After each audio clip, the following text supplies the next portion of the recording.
O texto dessa manhã que Deus tem me dado, eu sonhava com uma rampa essa noite. E talvez isso está tão forte em mim, Ciro, você tem que falar sobre uma rampa. Talvez isso tenha a ver com você, eu não sei. Mas eu vi o Gus e um skate assim. E aí você sabe essa rampa de Parque São Lourenço? Em que a galera desce de skate, tem uns caras que descem fazendo acrobacia. E eu via eu dando um skate para ele assim, e colocando ele lá em cima da rampa. Ele tem 5 anos de idade.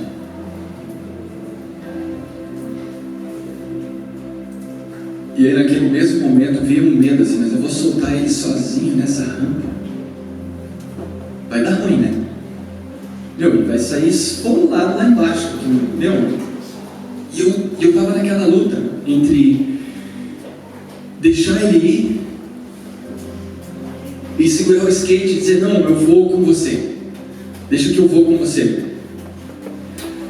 E eu acho que isso tem a ver com a nossa manhã aqui. Talvez alguém te ofereceu um skate assim, para você descer uma rampa que você não pode descer. O que o Riek falou, não dá para descer sozinho. Você fala, cara, mas está faltando estatura, está faltando habilidade. Como é que eu vou descer essa rampa? Falta quem eu sou. E aí, o texto diz assim: as pessoas estavam indagando Jesus, esse irmão mais velho, a respeito de, mas quem que é esse irmão? Será que a gente tem segurança suficiente para ele fazer o que ele está fazendo? Será que ele é quem ele diz que é mesmo? E as pessoas dizem assim, não é este o carpinteiro? O filho de Maria, irmão de Tiago, José, Judas e Simão?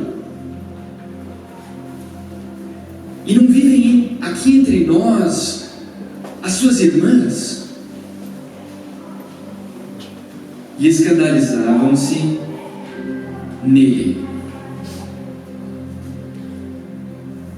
Porque aí era a mesma coisa que eu olhava para o Gus e eu falava assim, cara, mas o Gus ele não consegue descer essa rampa.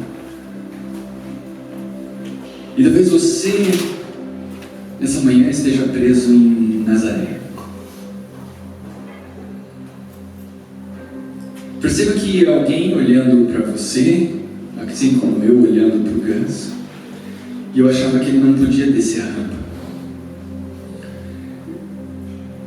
E talvez as pessoas olhem para você e dizem, mas esse não é o Helder, o esposo da Thaís? Mas não é a Jéssica, a namorada do Marcos? Mas esse não é o Emer? Esse não é aquele que está entre nós? E quem é ele? E o texto continua. Jesus, porém, lhes disse, não há profeta sem honra, senão na sua terra, entre os seus parentes e na sua casa. E não pôde fazer ali nenhum milagre, senão curar uns poucos enfermos, impondo-lhe as mãos. Porque tem sim um irmão que saiu, sabe aquele irmão que saiu de casa? A gente pode dizer assim, cara, mas esse não é aquele que saiu de casa? E aí tem sim aquele irmão que ficou em casa. Não, mas esse não é aquele irmão que ficou em casa, que não queria fazer a festa?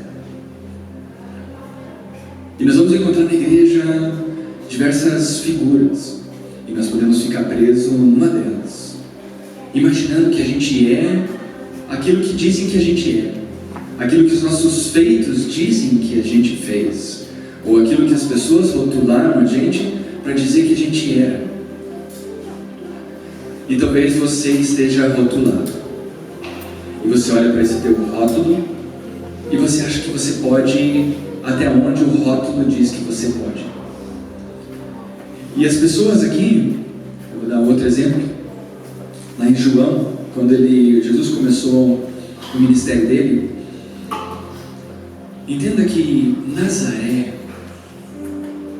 era um lugar muito pobre.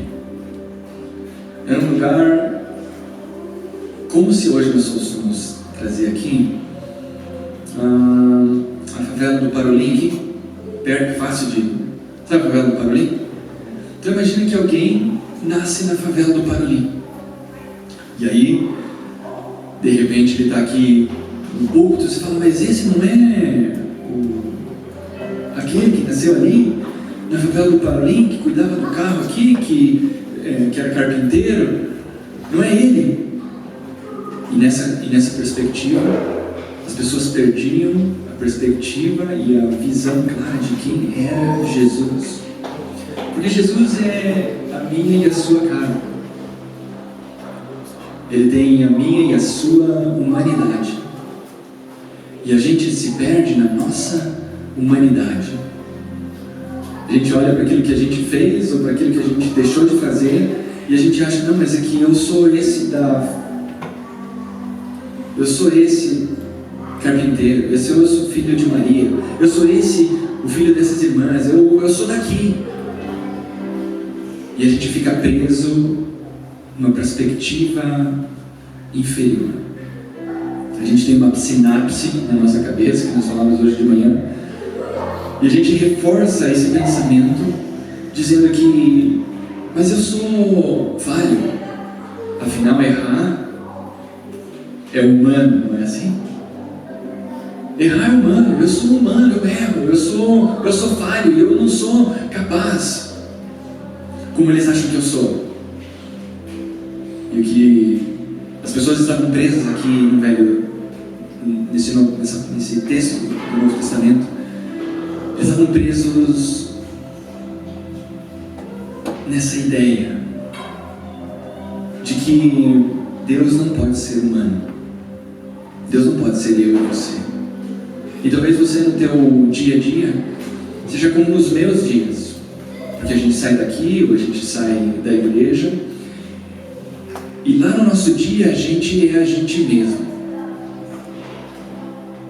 Você é você mesmo, com o teu nome, com os teus medos, com as tuas incertezas, com as tuas inseguranças, com as tuas dúvidas, com tudo aquilo que você pensa sobre você, que não é o que Deus pensa sobre você.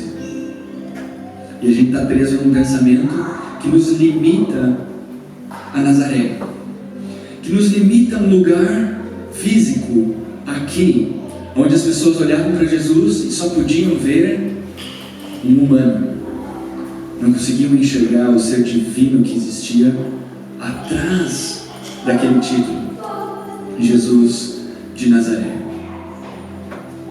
Jesus, que é esse irmão que está contando a história, nessa manhã ele quer te tirar de Nazaré. Ele quer te tirar desse lugar que você criou para você mesmo e você acha que você é daqui. Você não é daqui. Nós, nessa caminhada, somos estrangeiros nessa terra. Como o Riek bem colocou, nós somos de um reino. Nós somos filhos de um Deus que é dono de tudo, que governa tudo e todos. Então, se eu for colocar isso numa perspectiva mais humana, imagina que... Vocês conhecem o Elon Musk? Vou dar um outro nome: Steve Jobs. Mais fácil. Talvez Bill Gates. Mais ou menos mesmo nessa categoria, assim, né? Entendeu quem ele é, né? Agora imagina que ele tenha te chamado para ser filho dele. Você tem toda a autoridade, todo o poder que Bill Gates, que Steve Jobs, que esses caras têm. Você concorda comigo que você já não é mais de Nazaré? Você não é mais de Curitiba? Você não é mais brasileiro, por exemplo. Você é filho do Steve Jobs. Você é filho do Bill Gates. Só que nessa perspectiva de filho, que o Riek estava contando para nós aqui, nós falamos muito aqui na igreja do cinema, que nós fomos feitos filhos. Mas que lugar de justiça Ele quer nos estabelecer para que você seja o Cristo sobre a face da terra. E o Cristo fala sobre o propósito. Porque quando Ele te adotou com um propósito real e objetivo de que você pudesse, comigo, andar sobre essa terra e sermos uma unidade só. Que eu, junto com você, a gente pudesse tocar a terra como Ele tocou na antiguidade. Para isso nós temos que desenvolver uma comunidade. Nós temos que sair do nível de filho para o nível de igreja, para o nível de corpo, para o nível de manifestação de propósito na vida do outro. E aí Nazaré deixa de ser um lugar físico na nossa cabeça, um lugar que nos limita e que a gente põe Jesus naquele lugar, mas aquele não é Jesus mesmo, daquele lugarzinho, mas esse não é o Ciro que nasceu lá no Xaxim, ali do lado do Boqueirão, mas não é o Ciro que fez isso, aquilo e aquele outro, mas será que Deus pode dar para ele alguma coisa boa? Será que pode vir alguma coisa boa do Ciro? Será que pode vir alguma coisa boa do Rafael, da Stephanie, da Jéssica? Será que pode vir alguma coisa boa do Guilherme? E a gente fica durante a semana pensando que vai vir uma coisa sobrenatural, vai nos arrebatar da nossa cadeira e dar um propósito que você agora vai cumprir ele ao resto da sua vida. Você vai ter clareza, um anjo vai aparecer para você e você vai ser completamente transformado. Você vai sair do corpo e ser uma outra, porque agora você vai ser um super Ciro. Agora eu fui empoderado e agora eu tenho um poder que transcende os meus 5 sentidos. E aí isso não acontece. E aí é segunda, é terça, e você tem os teus problemas, e você fala, mas eu sou só de Nazaré, eu sou só lá do Xaxim, eu sou só essa pessoa que nasceu em Belém, uma manjedoura. E se Jesus tivesse perdido a perspectiva de quem Ele era, nós não poderíamos ser este corpo dele. Nós não poderíamos estar congregando este espaço hoje, se ele tivesse sido pego preso no pensamento do que o outro achava sobre ele. Eu sei que tem pessoas que acham que você não pode, tem pessoas que acham que você não deve, talvez você mesmo acha que não consegue, mas você não é de Nazaré. Você não é de Curitiba. Você não é filho dos teus pais. Você é filho do Criador do universo. Ele te formou na palma da mão dele. Ele conhece os teus dias, do primeiro ao último. Ele usa a terra como estrada dos seus pés. Ele é capaz de dizer ao dia, permaneça dia, e à noite, permaneça noite. Esse Pai, esse Deus que tudo pode e tudo tem força para fazer, te deu esse mesmo Espírito para você fazer alguma coisa por alguém que está do teu lado, que não é a respeito de mim, não é a respeito de você, é a respeito desta unidade, é a respeito desse corpo que vive e existe sobre a face da terra. Então nós, como a graça, o filho que acolhe tanto o código como que ficou em casa, nós, como a representação desse corpo que une a família num só, nós temos algumas coisas para fazer essa semana. Porque talvez você tenha desatado alguns nós com alguém da família aí, que você precisa reatar. Talvez você tenha desatado alguns nós com um amigo que você conhece, que você precisa reatar. Talvez você tenha desatado alguns nós com alguém que não esteja aqui, mas que é em comunidade com você. E aí você não sabe por que você não consegue progredir. É porque Deus nessa manhã, eu sinto Ele falando assim: traz para a mesa.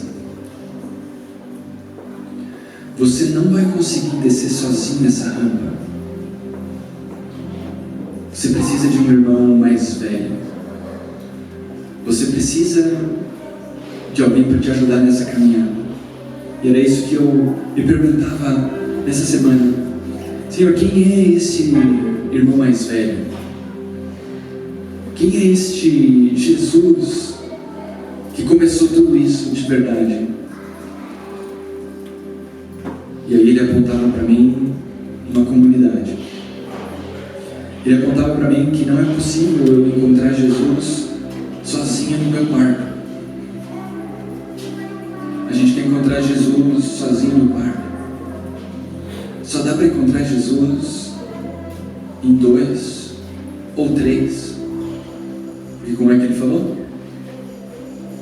Onde que Ele estaria? Com você sozinho no quarto? Ou com 2 ou 3? Só dá para encontrar Jesus reunido, gente. Não dá para encontrar Jesus sozinho. E a gente fala que a gente quer fechar a porta do quarto e ter um encontro com Jesus. Não dá. Só dá para a gente encontrar Jesus aqui, em comunidade, em 2 ou 3. Mas talvez você perca a perspectiva de quem é Jesus se você ficar preso em Nazaré. Porque o irmão que está do teu lado veio de uma comunidade bem próxima da sua. Veio de um lugar que talvez você diga assim: cara, mas esse não pode ser o Messias. Esse não pode ser o Jesus que Deus me prometeu. Porque você fica preso no estereótipo. Você fica preso em quem Ele é hoje e não sobre a partícula do céu que Deus colocou dentro do coração dele, dentro do coração dela. Então, nessa manhã só tem um jeito de você encontrar Jesus. É aqui junto mesmo. É aqui nessa comunidade. E aí, em 2 ou 3, ali eu estou presente. Ali Jesus se faz presente. Não o irmão mais velho do filho pródigo, mas a graça. Aquele que é capaz de unir essas pontas soltas que ficaram na tua semana. Eu tenho algumas pontas soltas na minha vida, e você tem algumas pontas soltas na sua vida. E hoje de manhã, eu falava com Deus, eu pedia: Deus, dá-nos o senso de comunidade, para a gente entender que nós precisamos reatar. Porque onde que está a força de uma rede? Na linha ou no nó? Dá para pensar sobre isso? A força de uma rede não está só na espessura da linha que ela tem. A força de uma rede está na quantidade de nós que ela possui. Porque quanto mais nós essa rede possuir, mais fechada é a trama. Você concorda comigo? E quanto mais nós você vai construindo, mais a trama vai ficando fechada. Quanto mais fechada a trama, mais forte a rede. E a nossa rede tem um buraco assim, porque a gente desatou alguns nós. E aí a gente não sabe por que a gente está fraco. É porque tem alguns nós que a gente tem que reatar. Mas esse nó eu não vou conseguir reatar com uma mensagem aqui da frente. Eu vou precisar reatar esse nó com você. Eu vou precisar te olhar no olho. Eu vou precisar largar o meu orgulho. Eu vou precisar deixar de lado as minhas convicções para reatar este nó. Porque eu quero dizer para você que na casa do Pai, até os servos comem melhor. Na casa do Pai, Até os servos não sentem frio. E talvez você esteja descoberto, assim, ó. Talvez está curto o cobertor aonde você está, mas tem que voltar para casa. Nós temos que voltar para casa. Eu preciso voltar para um lugar chamado casa no meu coração, onde eu preciso fazer coisas que talvez não sejam tão saborosas quanto comer um sorvete uma tarde de quarta-feira no meio da semana, ou tomar um café com vocês quando está tudo bem. Tem coisas que a gente precisa fazer, que o irmão mais velho precisa fazer, que você sabe aí no teu interior o que você precisa reatar. Talvez seja aquela conversa com o cônjuge que ficou para trás. Talvez seja aquela conversa com a sua irmã, aquele relacionamento que se desfez. Talvez seja aquele amigo que você não vê há muito tempo, por causa de uma discussão boba sobre coisas pequenas.